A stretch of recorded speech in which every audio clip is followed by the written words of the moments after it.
Ward number 12 वीर अब्दुल हमीद नवाज भरुई मदारी पट्टी कसिया खुशी नगर के तत्वाधान में यह बहुत ही सुंदर आयोजन हुआ है। और इस आयोजन मंडल को मैं अपने हृदय की असीम गहराइयों से हार्दिक अभिनंदन वंदन करती हूँ और सारे नगर वासियों का स्वागत करती हूँ।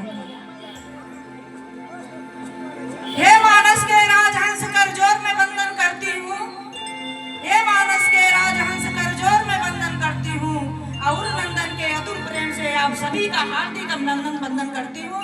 जो भी है डीजे वाले बाबू हैं, हमारे जो हारमोनियम वाले बाबू हैं, सबका मैं आभार व्यक्त करती हूँ। आप लोग 8 बजे से बैठे हुए हैं और कार्यक्रम बड़ा देर से शुरू हुआ है। थोड़ा अपना डीजे का साउंड धीरा कीजिए क्योंकि आपका डीजे सही नहीं बज रहा है, आवाज नहीं सही जा रही है।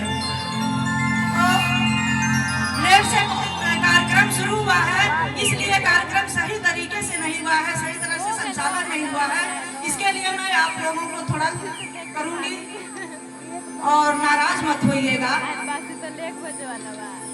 बाबा भीमराव अंबेडकर जी संविधान के निर्माता,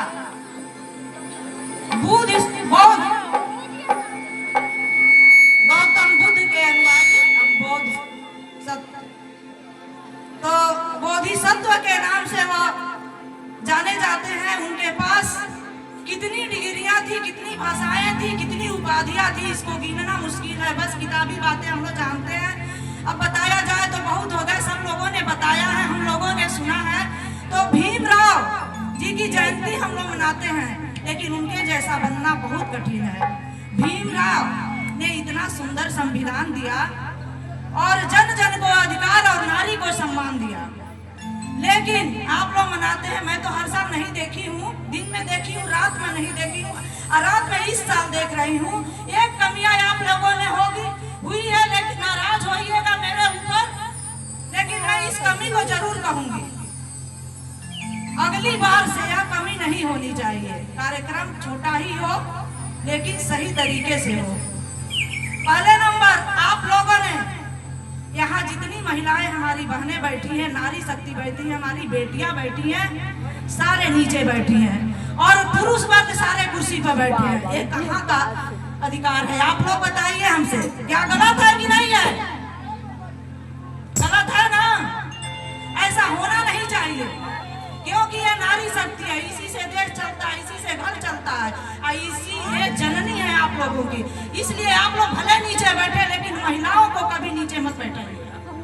पहला नंबर, इसीलिए हमारा समाज पीछे है, हमारा समाज इसीलिए पीछे है। भले हमारे डॉक्टर भीमराव अंबेडकर जी हमें हर चीज दे गए, हमें संविधान दे गए, हमारे अधिकार दे गए, हमें मत का अधिकार दे गए, हमें क्या क्या नहीं दिए उन्होंने, लेकिन हम उसका सही उपयोग नहीं करते हैं।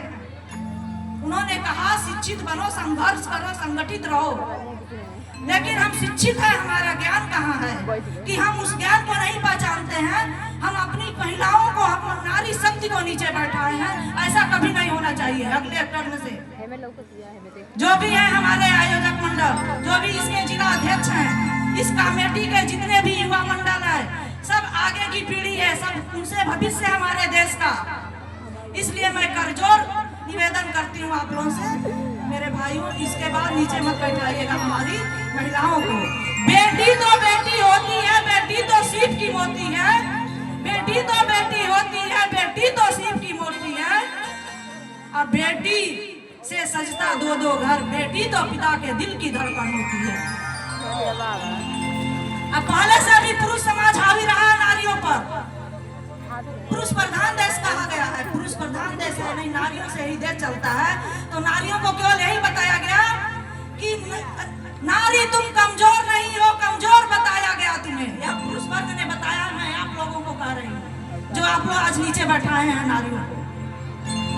नारी तुम कमजोर नहीं हो, कमजोर बताया गया तुम्हें, और तुम रिश्तों के हद में रहोगी, यही बताया गया तुम्हें। ना पिता घर हक मिलता है, ना पति घर हिस्सेदारी, अब बस तुम अपना फर्ज निभाओ, यही बताया गया तुम्हें, यही बताया गया तुम्हें। सच है कि नहीं बताइए आप लोग। तो ये चीज है। तो चलिए, ये सब होता रहता है, लेकिन अगले बार से नहीं होगा, ध्यान दिया जाएगा। हम लोग आके ध्यान देंगे। मैं बाबा भीम साहब के लिए दो शब्द कहूंगी कि देखिए उसी तरह हमें बनना है तो हमें अपने कुल और मान प्रतिष्ठा और मर्यादा का भी ध्यान रखना होगा। उनके ऊपर कितनी विपत्तियां आई, उन्होंने किसी का बुरा नहीं माना। यहाँ थोड़ी सी बातों पे लोग नाराज होकर चले जाते हैं। अगर वह नाराज हुए होते तो आज संविधान नहीं लिखे होते। पिता के रक्त से उज्जवल हुआ कुलवंश का माथा, पिता के रक्त से उज्जवल हुआ कुलवंश का माथा, रचा इतिहास जिसने है जीवित कुलवंश का गाथा। एक माँ ने अपने दूध से भारत की रचकड़ तोल आई है, एक माँ ने अपने दूध से भारत की रचकड़ तोल आई है, रचा इतिहास जिसने है नया कुलवंश का गाथा। ऐसे हमारे भीम साहब अम्बेडकर जी है। तो मैं सभी लोगों का हार्दिक अभिनंदन करते हुए एक बस सोहर गाऊंगी बाबा के जन्मदिन पर।